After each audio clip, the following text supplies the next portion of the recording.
Okay geng, Assalamualaikum. Yang ini spotlight ni reject tau. Tapi reject bukan bermaksud langsung tak berfungsi. Reject ni daripada kilang tau. Bila sebenarnya aku bawa masuk banyak, tapi kebetulan tinggal yang dua ni saja reject. Tapi nak pulang balik nak claim warranty dekat kilang leceh lah. Okay, on macam biasa. Flash dan juga ada stroke kiri kanan. Okay. Sekejap korang nak tengok tak apa reject dia. So yang ni memang popular untuk motosikal BMW GS lah. Dan banyak dah pasang unit yang ni. Okay, yang ni cuma dia tak ada fungsi dimmer tau. Dimmer tu tahu tak yang boleh malap tu. Dan yang ni cover set kuning dia dah tak ada. Next stock masuk aku akan bagi lah tengok macam mana.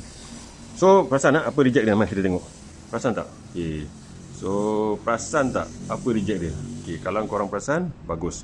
Tapi kalau korang tak perasan, mungkin kalau korang tengok yang atas tu tak perasan. Bila tengok yang bawah nampak sebenarnya hanya 4 LED yang menyala. 4 LED, 4 LED. Tu yang bagus dari meja ni. Nampak aku off kan.